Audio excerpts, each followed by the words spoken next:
my channel, and today I want to talk about epilepsy and the difference between epilepsy and seizures. And this video will be from the perspective of someone who has seizures and someone who has epilepsy, and I've had epilepsy for 16 years. So I went ahead and did some research for you guys so that we can talk about the basics of epilepsy.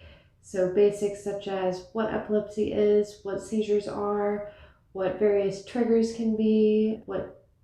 I'm not really going to go into too much detail of technicalities of types of epilepsy, types of seizures, etc. But we will talk more about some of the things that I'll brush over in future videos. But let's go ahead and get started.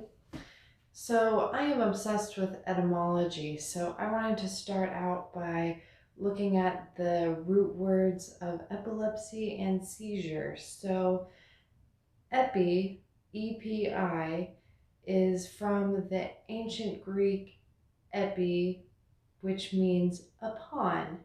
So upon, epilepsy is from the Latin root, which means to seize. And if we're looking at the ancient Greek, it is something I can't pronounce, sorry, Ėpιλαμβάνω, I believe it is pronounced. The root, Ėpilαμβάνω, but they both start with the root epi. Either way, whatever. They both create a lot of words, but there's either way. Lambano means I take or receive. So the ancient Greek is I take, receive, and lepsy is seize. So the ancient Greek, it seems, thinks that seizures are things that we received from the gods, and the Latin root looks like something that happened or a condition. Now, when we look at the word seizure, S-E-I-Z-E, the word seize means to deliberately take a hold of, take advantage of, to grab with force, or to make a powerful effect on. Now, the end root, U-R-E, is a condition or process of. So seizure is a deliberate power on process of. Now that we've looked at the root words and how those words are created from ancient Greek and Latin roots, now we can look at what they are in modern time and maybe understand them even more. Okay, so what is epilepsy? Well, it's not too much of a surprise to know that epilepsy is also known as a seizure disorder. So epilepsy is whenever someone has unprovoked seizures, so caused by a traumatic brain injury, such as a stroke or just a trauma to the head. It can also be genetic, and it can also just be, the cause can just be completely unknown. So some people just have brain chemistry that causes them to have a very low seizure threshold, where their triggers for seizures are just everything. You just have to be completely balanced with all of your triggers. And we will talk about triggers more in another video where it's just all about triggers. But you just have to stay completely balanced. And unfortunately, I'm one of those people where stress is one of my triggers, and hormones and fluctuations in the everything around me, basically. So if something changes around me, I'm extremely extremely fragile to that. So epilepsy is also the fourth most common neurological disorder in the world. So 1.2% of people have epilepsy. And also it's extremely common for people that have epilepsy to have other neurological disorders and sometimes not even know it, and vice versa. So it's possible for someone to have a neurological disorder and diagnose them with another neurological disorder. So for example, possibly schizophrenia or autism. So they could be diagnosed with one of those and also have epilepsy and not even know it. So they can coincide with each other. So it's very, very misunderstood by many. Sometimes the seizures themselves are not even as bad as it is to be so misunderstood by the public. So, for example, sometimes people think that in order to have epilepsy, you have to fall on the ground and convulse, and that's all it is.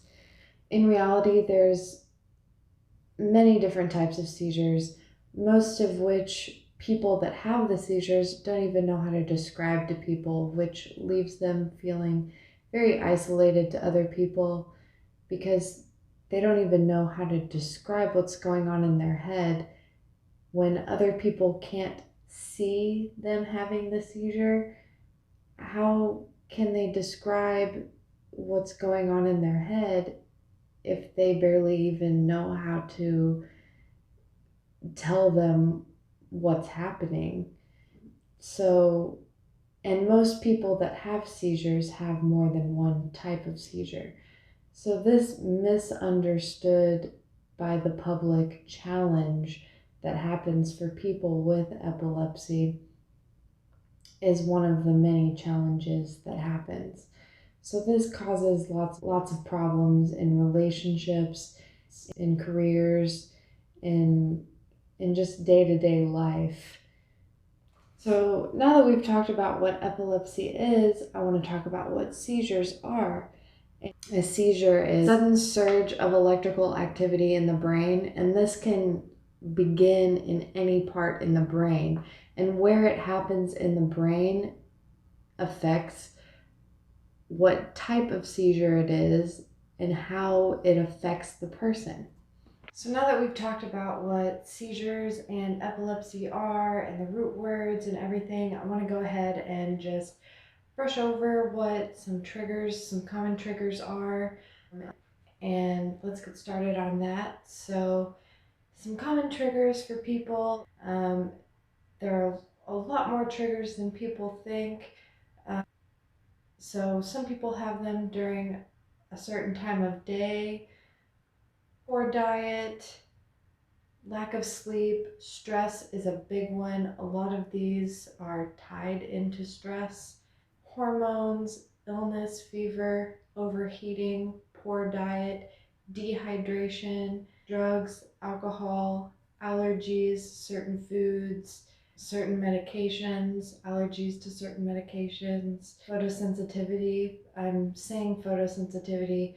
A lot of people think that that's the only one. A lot of people have asked me, can you go to concerts? Can you do this? Can you do that? Yes, I can, because photosensitivity is not one of my triggers. It's actually one of the less common triggers.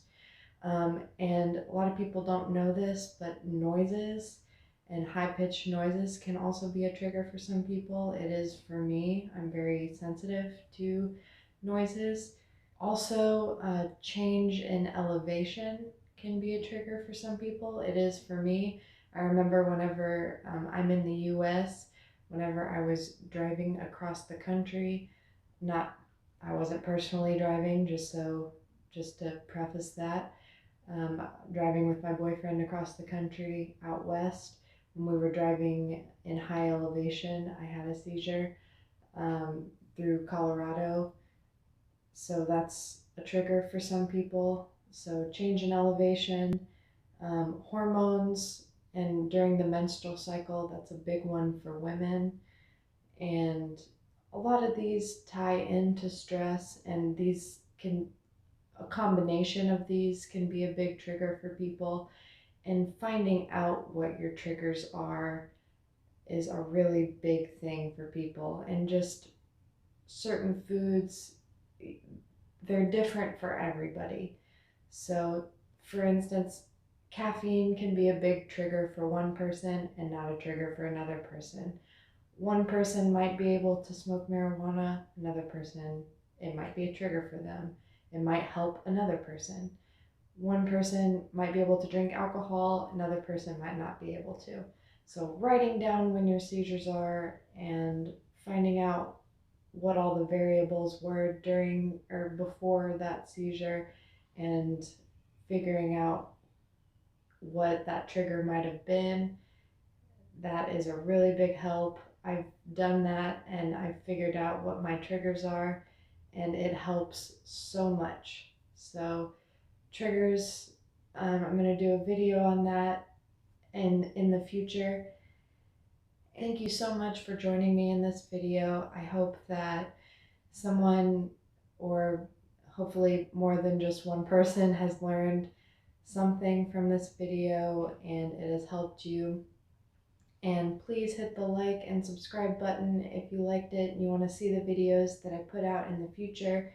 I'm going to be talking a lot about epilepsy, triggers, the history of epilepsy, mental health in general, chronic illness, stress management, and just a lot that I'm passionate about, and hopefully teaching people what I've learned through the years of living with chronic illness and epilepsy, and how I've learned to manage my stress and manage just living a positive life and just moving on.